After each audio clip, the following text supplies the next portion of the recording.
So Vince talked to someone and got me a doctor, and I went to that doctor, and he got me a prescription. And that prescription, which I could have went to Walgreens or CVS or whatever and got it myself, the doctor said, you know what, I'll send it to you. And I was like, Doc, I never had anybody send anything to me before. He said, don't worry about it. And the doctor went online illegally. So what he did is he had me pay him. And he made a lot of money off of me. I didn't know what it cost. He had me pay him, and he went in a discount on the legal online and bought it illegally. And he ended up getting a prescription. And although it was a real prescription, the doctor did it illegally. So actually the doctor's getting prosecuted. I got full immunity because I didn't know about it. The doctor got prosecuted for it. And what happened is I was scared to take it because I never did anything like that before. So I was scared to take this drug, so I didn't take it for about 8 months. But my neck got really bad, and my arms were shrinking like super really bad, and I was lifting and everything. I was getting weak. So I started taking this certain drug, and what happened is I didn't know that prescription runs out in a year. So 4 months later, I get drug tested, and the doctor says, where's your prescription? I give it to him, and the doctor says, oh, your prescription's overdue. This doesn't count. And I was like, screw you, man. I said, you know, I waited to take it. So what? He said, it doesn't matter. This prescription is non-valid. I told the doctor to F himself. Yeah. And Vince called me like 2 seconds later. He says, listen, you can't tell doctor whatever to F himself. And I said, Vince, you know that I was doing this. You knew. And he goes, I know, Kurt, I'm sorry, but we got to suspend you for months. He used me as a you know, the decoy. Well, he's a top level guy as well at that point. Is sending the message out to the guys saying that I can fire or suspend whoever I like. Exactly. If you fired Scotty too hotty or suspended him, Vince didn't have a choice. Dr. Black was going to turn Vince in if he didn't do it to me, and Dr. Black took pride in pulling me out. And that's who the doctor was. But you know what? In the long run, it was good for me because I learned a lesson from it. That and the painkillers and everything, that was all together. That's when everything went downhill with me and Vince. And that's when I decided, you know what? It is not worth it to be here. But in a good way then, because you hear a lot of negative about the WWE wellness policy, but for you, it did actually catch. For everything across the board, I am completely clean. You know, obviously my drug tests will you know, God forbid, you know, Kennedy went on TV and said he never we had him steroids. on this podcast. we had him, and then he gets tested positive. This is how it started. Oh boy! He was sat where you're sat, and we're chatting away, and he said this and was very and you got to believe him. If he tells me, if he looks at Cena last week, told me he doesn't take steroids. He doesn't. No, he doesn't, and he's always been adamant about that. Yeah. And he's just a big guy. Yeah. I believe that. Yeah. Kennedy sat there and was like, no, I didn't do this, and I had a friend who went to a drugstore and they bought something over the counter and I got tested for it, and it turns out it's him. Oh, I know. He you know what an idiot. But you know, that's the thing I can say now is I have made myself completely clean. I no longer am going to go back to that. It's not worth it. It's not worth my health, and I don't have to weigh 250. I weigh 215. I feel good here. You know, I'm not taking painkillers anymore. My neck, it feels good. It's all right. I have my good days and my bad days, but you know, at least I know that I can go 100% now and not have to worry about taking painkillers or taking any other drug. Just going to shout some names at you to finish off. Yeah. You know, just tell us your opinions, what you think. First off, one of my heroes, Jim Cornette. What's it like working with him? What an amazing mind. You know, sometimes he comes up with a little bit too old school stuff, but I like that. And he's very good for our company. He also contributes in the writing. He kind of takes the show, and when he sees it, he might alter it a little bit. But Cornette comes up with some very good ideas. He also he does a lot of the he's like an agent for matches, so he comes up with some good finishes, and he's very good at that. And I think it's because he managed so long and watched some of these great matches in the 70s and 60s and 80s, and he's such a big contributor, not only as a general manager on the show, but behind the scenes. He's a master. And he loves it. He's never going to retire. He loves it. Oh, he's great. He's great. Bobby Lashley, you said on a radio show, which has hit all the internet over the past couple of days, he's coming to TNA. Now I don't know what's gone on there, and little bits keep getting leaked out every day, and we don't really know what's gone on. Was that just a thing you'd say, or was it taken out of context, or is he coming? Would you like him there? Do you rate him? I said that I threw 3 names out, and he was one of them.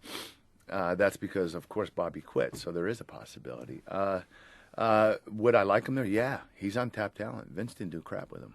which means that we have the ability to make him TNA homegrown talent.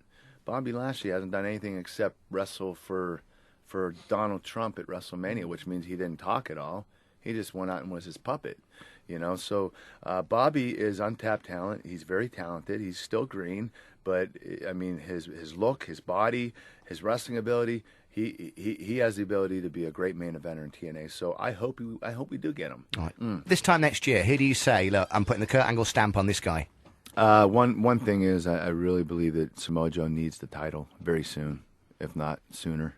You know, he's been around the company a long time, won every other title, and if he doesn't win this title very soon, eventually people are going to lose faith in the fact that he could be a world champion. Other than that, AJ Styles, I think, has grown dramatically, although he's been world champion before. But I am going to go back to who I said before, James Storm, Robert Roode. He's going up against Booker T right now. Booker T's doing an incredible job of teaching him. Kaz is going to come up, flowing through there. I think that Chris Sabin and Alex Shelley are doing incredible jobs as a tag team. You don't see tag teams like that anymore. No, you don't. And they're awesome together. They're the best in the world now, yeah, and I hope they stay together for a while, but as singles wrestlers, they're even better. So, you know, but they're X Division guys. But that's the great thing about our X Division is those guys in the X Division, Christopher Daniels, everybody like that, they can flip over to heavyweight and win the title. So that new guy, Curry Man? He's good, isn't he? Now we got damn Shark Boy doing the stunt is getting over. Yeah, it's hilarious. I talked to Steve at the UFC fight, but I didn't ask him about that. I was a little bit nervous. But then I read like the dirt sheets, and they're like having a go at the company. They're saying, you know, the stuff about Vince Russo, that all the tag teams are teasing breaking up, all the couples are teasing breaking up. Right. Is that something you would agree with, or do you think that that's sort of overdone because they're trying to sell the newsletters? Things do get out. I think things get out because people want them to. You know, like it was funny because like I'd be in meetings in WWE, and not to change the subject with TNA, but Vince McMahon would say, if this gets out, somebody's getting fired. And literally 10 seconds later, somebody on the internet, you know, so somebody was typing it in. I think it was Vince. He wanted fans to, you know, get the behind the scenes. Vince isn't stupid. Fans love to read dirt sheets. So you know, he thinks that we're morons. You know, we're all looking at each other like nobody's on a computer right now except for Vince.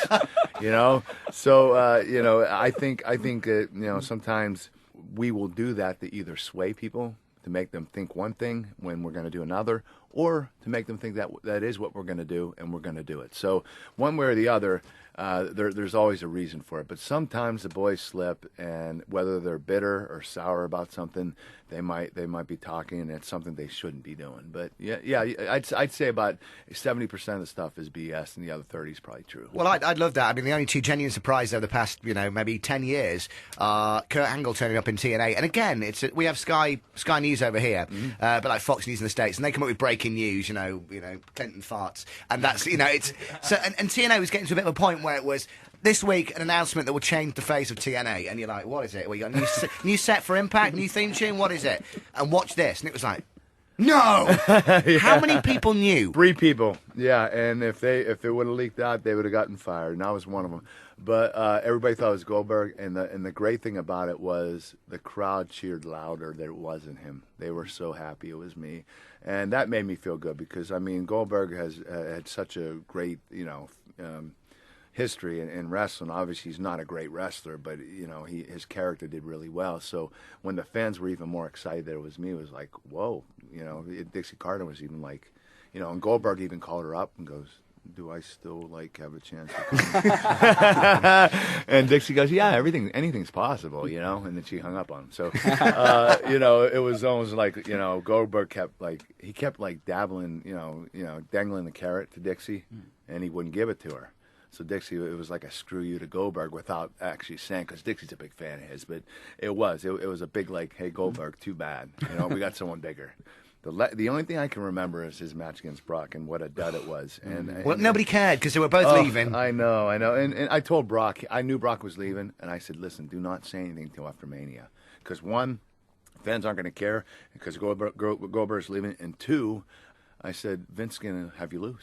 Yeah. Because Vince has invested money and time in you, and he knew Goldberg was going to leave, so he's going to get mad at you, and he's going to put Goldberg over. And he said, no, he won't. I said, yes, he will.